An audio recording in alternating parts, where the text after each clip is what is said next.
Hello everyone and welcome back to Dragalia Foundry, a fan channel where everything Dragalia Lost can be found. I'm back for day 2 of our 2.5-year anniversary weekend, and today we get a special bonus!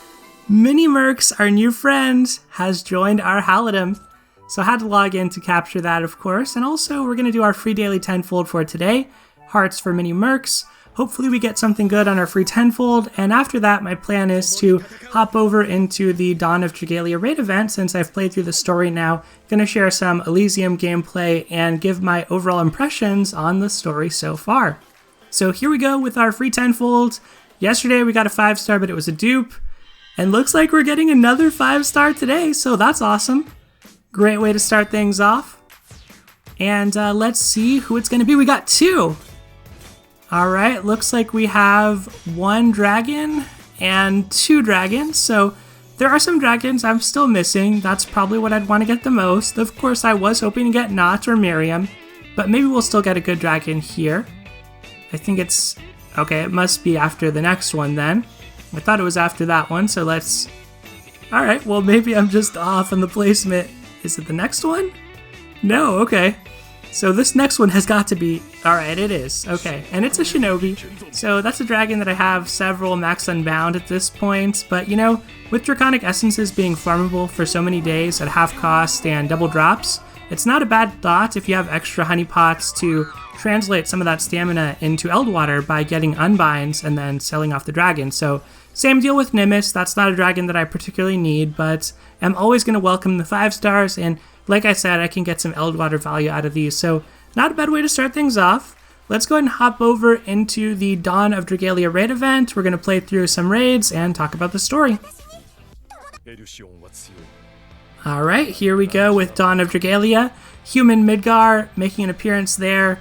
I have him added to my team at this point. He is an awesome welfare adventurer for sure. He is a wind bow, sort of like a budget Gala Mim for the wind element. He has the ability to ramp up the dragon gauge, has the Dragon Haste Chain Co ability, which is unique to him in the wind element, which is pretty sweet. Skill Haste, of course, the regular bow ability, but or co ability rather, but also has the ability to cause Stormlash, which is still pretty rare.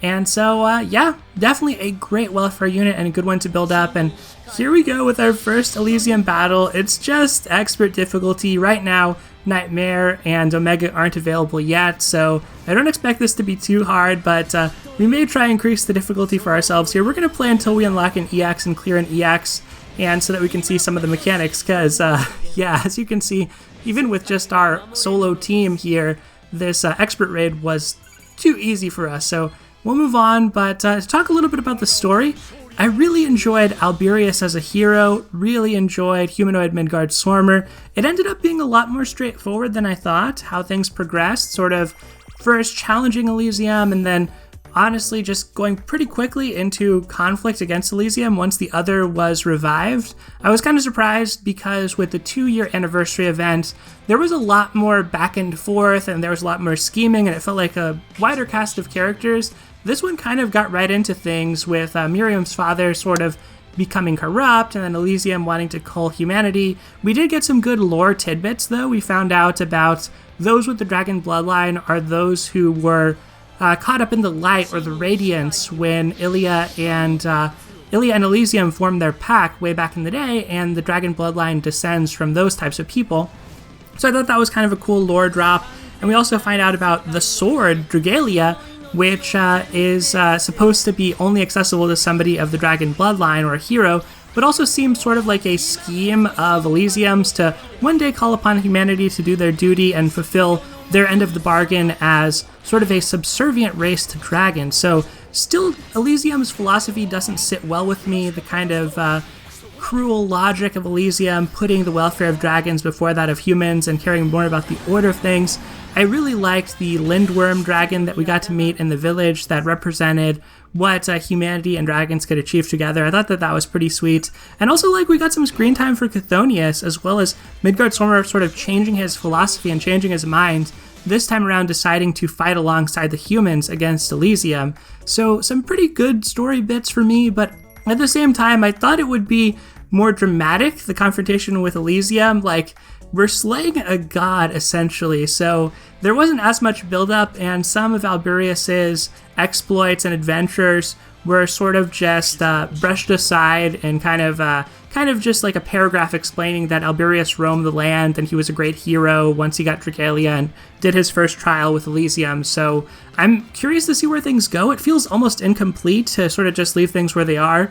Even considering an epilogue, I feel like we could use several more story segments to really round things out. Miriam seems like a tragic character so far, but right now we haven't gotten like her sacrificing herself or really falling in love with Alberius up to this point, so I wonder if that's maybe in her adventure story or something like that. I've also yet to read Human Midgar's adventure story, but I think it might have to do with just him forming a bond and how he met Alberius in the first place, which is probably a cool story to read, to be fair. So now we're on expert difficulty. I put in the Chimera Tech weapons. Let's see if we can make this last longer. And I think I said expert. What I meant to say was EX. So to talk about the mechanics of this boss fight, basically once Elysium, if he gets a chance to summon the 3 Void Dragons using Universal Creation, at that point you have to defeat these dragons or otherwise find some way to get Dragon Gauge. And as I say that, I get frozen there, which obviously is not going to do me any good, so we'll unfreeze. But basically, you are tasked with fighting these dragons, which I think the summoning mechanic is super cool. I can't wait to see this on the higher difficulties. And once you get a dragon, you can kind of go ham if you want to. But essentially, at this point, you can't damage Elysium or break him just by using your regular attacks and regular skills. You can only defeat him as a dragon. Like, you see me force striking here, I'm using some skills. I'm unable to do any damage, I'm unable to move his overdrive gauge at all, and that blue soul part of his, until I demolish it, that's going to be the case. So basically, once you get to this point, you know, the void enemies are sort of your fodder so that you can get some Dragon Gauge, and then you dragon, you end things pretty quickly. You can auto this on EX and expert difficulty, and a lot of times if you start off with the dragon, you're not even going to notice. Basically, Elysium's not going to have a chance to summon anything at all, so I'm just kind of messing around here. The arena, obviously beautiful, beautiful intro sequence to this boss fight. I'm definitely going to have to beat it with, if Alberius is summonable, try beat it with Alberius plus Midgard Stormer here, but also want to go back and beat it with Ilya and Mordecai and Mine as well, just for old time's sake with Forgotten Truths.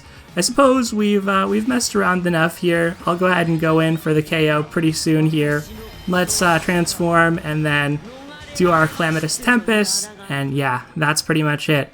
So outside of the context of this raid, the other thing that's been going on, of course, is Legend Ciella's release, and I have seen good results put up with Humanoid Midgard Stormer in both co-op and solo play. Again, that access to Stormlash is really nice, and he's an excellent welfare unit, so certainly one to consider building up if you are still struggling with that. It's still tough to clear, and a lot of it may come down to your dragons, as well as rotations and a little bit of RNG as well, depending on how certain things spawn in the fight.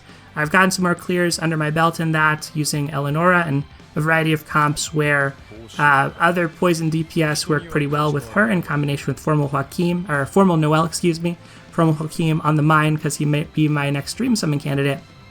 But yeah, I'm really enjoying that fight. I have yet to check it out in co-op, but it's given me something to sink my teeth into. The other thing that I've been working on is just farming up Crimson Core by playing Prelude on half stamina, and no double drops for that one. But I finally, as of today, finished my core weapon bonuses, which means all of my weapon bonuses are now complete.